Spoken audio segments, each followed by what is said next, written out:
Hello everyone, welcome back to my mini blog. So guys, এইফালে চাইছে তে মই লৈ লৈছোঁ বগৰী। আজি মানে বগৰী খাম দেই। আৰু গাইজ বগৰীটোক আপোনালোকৰ ফালে কি কয় মানে আপোনালোক কি কয় কমেণ্টত জনাব। আমি এইটো কুল বগৰী বুলিও কৈছিলোঁ দেই। আগতে কিন্তু ইমানেই মানে ভাল লাগিছিলে, কিহে কম, বেয়াই লাগি যায় আজিকালি। সময়বোৰ যেনেকৈ পাৰ হৈছে, স্মৃতিবোৰ আৰু শেষ হৈ গৈছে গাইজ।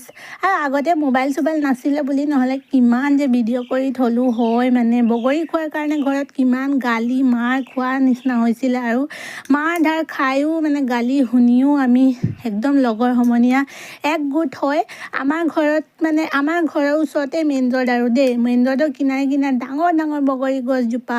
আৰু আমি একদম ঘৰত পূৰা গালি শুনি একগোট হৈ আৰু গৈ তাৰ পৰা বগৰী পাৰি আনি ঘৰৰ পৰা একদম লুকুৱাই জলকীয়া নিমখ লৈ গৈ বাঁহৰ চুঙা বনাই একদম কেতিয়াবা পথাৰত, কেতিয়াবা ফিল্ডত, মানে চুকে কোণে কেতিয়াবা লুকুৱাই খোৱা নিচিনাও হৈছিল আৰু চবেই।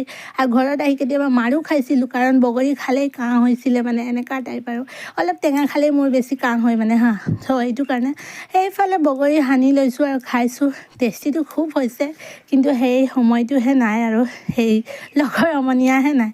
চ' ফাইনেলি যিয়ে হওক, লগৰ সমনীয়া নাই বুলিও ক'ব নোৱাৰি। এতিয়া ভণ্টি এজনী আহিলে আৰু মোৰ লগতেই বহি খাই আছোঁ আমি দুইজনী, কিন্তু সেই টাইমবোৰ আৰু কেতিয়াও ঘূৰাই নাহে, হয় নাই গাইজ? কমেণ্টত জনাব দেই গাইজ।